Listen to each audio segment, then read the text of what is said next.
बड़ा अशोभनीय है। विधायक होने के नाते अनुभव जरूर कम है, लेकिन सदन की कार्रवाई देखने का एक पता नहीं क्यों शौक था और सदन की कार्रवाई में लगातार देखा करता था, भले वो राजस्थान विधानसभा की हो या लोकसभा की हो या राज्यसभा की हो। तो मैंने एक अनुभव किया है कि जितनी मर्यादाएं तोड़ी जा रही है वो ये राजस्थान में विपक्ष जिसे कहते हैं ये इन लोगों के द्वारा तोड़ी जा रही है।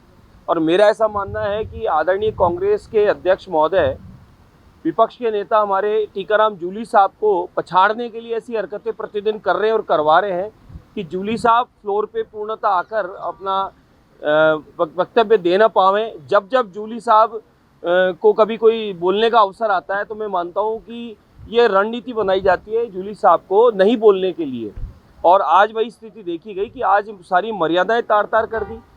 अध्यक्ष महोदय सबके हैं, पूरे सदन के अध्यक्ष हैं। आप सदन के अध्यक्ष महोदय की टेबल पे जा रहे हैं, आप फ्लोर पर चढ़ गए, चढ़ के वहाँ पर आप टेबल बजाने का प्रयास कर रहे हैं, उन तक हाथ ले जाने का प्रयास कर रहे हैं। ये कौन सी मर्यादा है? अशोभनीय बात है। आप भले इंदिरा गांधी दादी जी हैं, सोनिया गांधी जी मम्मी है, कोई पापा है, कोई भी हो, हमें उससे आपत्ति नहीं है। आप बोले इंदिरा गांधी दादी है, वो ठीक है, आप अपना अपना भाव है, कोई किसी की दादी है, मम्मी पापा कुछ भी हो सकता है, लेकिन अध्यक्ष महोदय वो सबके हैं, पूरे सदन के हैं, 200 विधायकों के हैं और राजस्थान विधानसभा के हैं। सम्माननीय वो पद है।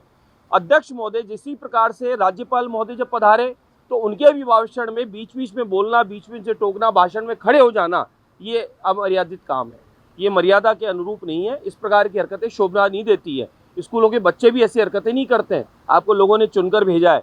और आज भी वही स्थिति उत्पन्न की कि अध्यक्ष महोदय की टेबल तक पहुंच जाना और उनकी टेबल पर जाके हाथ उन तक टच करने का प्रयास करना, इस प्रकार की फ्लोर में बार बार आके और ऐसी हरकतें करना, ये ठीक नहीं है। जो भी हो रहा है अच्छा नहीं हो रहा। ऐतिहासिक बजट मिला राजस्थान को। इनका उद्देश्य मुझे जो समझ में आया मेरी सोच से कि जो राजस्थान को पिछले वर्ष भी ऐतिहासिक बजट मुख्यमंत्री महोदय ने, आदरणीय दिया कुमारी जी उप मुख्यमंत्री महोदय के द्वारा जो ऐतिहासिक बजट मिला, उस बजट से मेरे को लगता है ये बौखलाए हुए कि 5 साल में इन्होंने कुछ भी नहीं किया। अगर इनको बहस करनी है, चर्चा करनी है तो पिछले 5 साल का रिकॉर्ड निकाल लाओ, पिछले सरकार जाते समय का 1 साल का रिकॉर्ड निकाल लाओ। घोटालों के अलावा कोई रिकॉर्ड नहीं निकल रहा आपका। और आदरणीय मुख्यमंत्री भजनलाल शर्मा साहब ने, भारतीय जनता पार्टी की सरकार ने पहले वर्ष में ऐतिहासिक बजट दिया। आम जनता इससे प्रसन्न है, पूरा देवतुल्य जनता आशीर्वाद दे रही है और पुनः 6 सीट हम लोगों का उपचुनाव में जीतकर हम आए ऐतिहासिक बहुमत के साथ में। आप उस बात से बौखलाए हुए हैं कि बजट भी अच्छा दे रहे हैं, काम भी अच्छा हो रहा है, जीरो टॉलरेंस है, कोई किसी प्रकार का लांछन आक्षेप लगा नहीं सकते आप। तो मेरे को लगता है कि इनके पास मुद्दा बचा नहीं है। तो ये, लेकिन ये ध्यान रहे कि बाहर सब बैठे लोग आपकी हरकतों को देख रहे हैं। आप बिना बात की बात को जिस प्रकार का माहौल बनाना चाह रहे हैं, अब ये जनता सब जानती है। इसलिए आपकी हरकतें ये अशोभनीय है और अध्यक्ष महोदय तक पहुंच जाना और उन तक हाथ लगाने का प्रयास करना ये बिल्कुल अशोभनीय है। तो आप बजट पर चर्चा करना चाहें तो उसके लिए तैयार हैं। ऐतिहासिक बजट है और प्रत्येक व्यक्ति तक उस बजट का लाभ धरातल पे उतर रहा है, पिछली बार भी और इस बार भी होने वाला है। इसलिए आप बौखलाए हुए हैं। पिछले बार तो तुष्टीकरण की जाती थी या फिर पक्ष विपक्ष देखा जाता था।